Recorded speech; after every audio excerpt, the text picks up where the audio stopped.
ಭಾರತೀಯ ಜನತಾ ಪಾರ್ಟಿಯ ರಾಜ್ಯಾಧ್ಯಕ್ಷರಾದಂಥ ನಮ್ಮ ವಿಜಯೇಂದ್ರ ಅವರು ಮೈಸೂರು ಕೊಡಗು ಲೋಕಸಭಾ ಕ್ಷೇತ್ರದ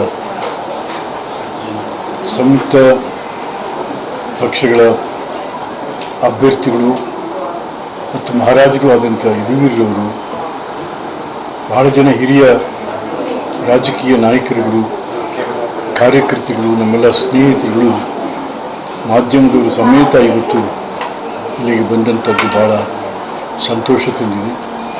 ನಾನು ಈ ಸಂದರ್ಭದಲ್ಲಿ ಮಾಧ್ಯಮದವ್ರ ಜೊತೆ ಕೆಲವು ವಿಚಾರಗಳನ್ನ ಹಂಚ್ಕೋಬೇಕು ಅಂತ ಬಯಕೆ ಇದೆ.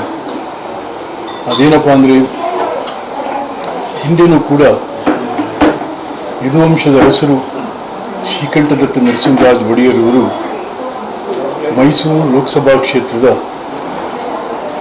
ಸದಸ್ಯರಾಗಿ ಆಯ್ಕೆಯಾಗಿ ಕೆಲಸ ಜವಾಬ್ದಾರಿಯನ್ನು ನಿರ್ವಹಿಸಿದಂಥ, ಆ ನಂತರದಲ್ಲಿ ನಾನು ಕೂಡ ಮೈಸೂರು ಕೊಡಗು ಆಯಿತು ಅದರ ಸದಸ್ಯನಾಗಿ ಕೂಡ ಕೆಲಸ ಮಾಡ್ತಾ.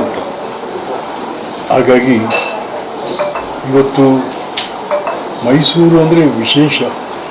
ಮೈಸೂರು ಮಹಾಸಂಸ್ಥಾನ ಅಂತಂದರೆ ವಿಶ್ವಕ್ಕೆ ಬೆರಗು ಮೂಡಿಸಿದಂಥ ಮೈಸೂರು ಅಂದರೆ ಇಡೀ ವಿಶ್ವದ ಪ್ರವಾಸೋದ್ಯಮದಲ್ಲಿ ಒಂದು ಬೆರಗು ಅದು. ಹಾಗಾಗಿ ಈ ಮೈಸೂರಿನಲ್ಲಿ ಇವತ್ತು ಚುನಾವಣೆ ನಡೀತಾ ಇದೆ. ಈ ಸಂದರ್ಭದಲ್ಲಿ ಹಲವಾರು ವಿಚಾರಗಳು ಕೂಡ ನಾನು ನೋಡ್ತಾ ಇದ್ದೀನಿ, ಮಾಧ್ಯಮಗಳ ಮೂಲಕ ಕೇಳ್ತಾ ಇದ್ದೀನಿ. ಜಾತಿ ವಿಚಾರಗಳು,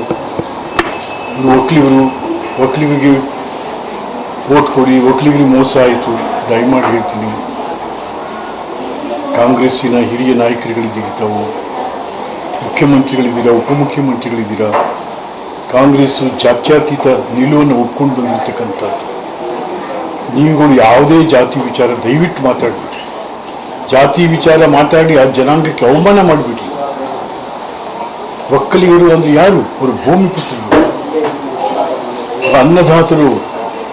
ಅಂಥ ಅನ್ನದಾತರಿಗೆ, ಭೂಮಿಪುತ್ರಿಗೆ ಕನ್ನಂಬಾಡಿ ಕಟ್ಟೆಯನ್ನು ಕಟ್ಟಿ, KRನಗರದ ಹತ್ರ ಕೃಷ್ಣರಾಜ ಅಣೆಕಟ್ಟು, ಚಾಮರಾಜ ಅಣೆಕಟ್ಟು, ವಾಣಿವಿಲಾಸ ಅಣೆಕಟ್ಟು ಹಿರಿಯೂರಿನಲ್ಲಿ ಇವೆಲ್ಲವನ್ನು ಕಟ್ಟಿಗೆ ಭೂಮಿಗೆ ನೀರು ಹಾಯಿಸಿ ಇವತ್ತು ಭತ್ತದ ಕಣಜ ಅಂತ ಅನಿಸಿದ್ರು ಮೈಸೂರು ಮಹಾರಾಜರು. ಅನ್ನ ಕೊಟ್ಟಂಥವ್ರು, ಅವರ ಮೂಲಕ ಶ್ರಮ ಮಾಡಿ ನಮ್ಮ ಭೂಮಿ ಪುತ್ರರು ಇವತ್ತು ಅನ್ನದಾತರು ಅನಿಸ್ಕೊಂಡಿದ್ದಾರೆ. ಹಾಗಾಗಿ ಅನ್ನದಾತರಿಗೆ ಯಾರು ಕೂಡ ಅವಮಾನ ಮಾಡಿದ್ದಾರೆ. ಜಾತಿ, ಧರ್ಮ, ಪಂಥದ ವಿಚಾರದಲ್ಲಿ ಚುನಾವಣೆಗಳು ಬೇಡ, ಮತದ ಕೇಳೋದು ಬೇಡ. ಹಾಗಾಗಿ ಇದ್ರ ಜೊತೆಗೆ ನಾನು ಒಂದು ವಿನಂತಿಯನ್ನು ಕರ್ನಾಟಕ ರಾಜ್ಯದ ಮುಖ್ಯಮಂತ್ರಿಗಳು, ನಮ್ಮೆಲ್ಲರ ಅಭಿಮಾನದ ಸ್ನೇಹಿತರಾದಂಥ ಸಿದ್ದರಾಮಯ್ಯನವರಲ್ಲಿ ಮತ್ತು ಉಪಮುಖ್ಯಮಂತ್ರಿಗಳಾದಂಥ DK ಶಿವಕುಮಾರ್ ಅವರಲ್ಲಿ, ಕಾಂಗ್ರೆಸ್ಸಿನ ಅಧ್ಯಕ್ಷರಲ್ಲಿ, ಇವರೆಲ್ಲರಲ್ಲೂ ಕೂಡ ನಾನು ವಿನಂತಿ ಮಾಡುವಂಥದ್ದು, ಮೈಸೂರು ಬಹಳ ವಿಶೇಷ. ಇವತ್ತು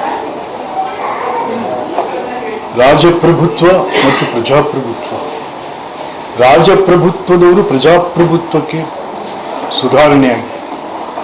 ಅವರು ಇವತ್ತು ಚುನಾವಣೆ ನಿಂತಿದ್ದಾರೆ. ಹಿಂದೆನೂ ಕೂಡ ಶ್ರೀಕಂಠದತ್ತ ನರಸಿಂಹರಾಜ ಒಡೆಯರವರು ನಿಂತಿದ್ದಾರೆ. ಅರಮನೆಯ ಅನುಕೂಲ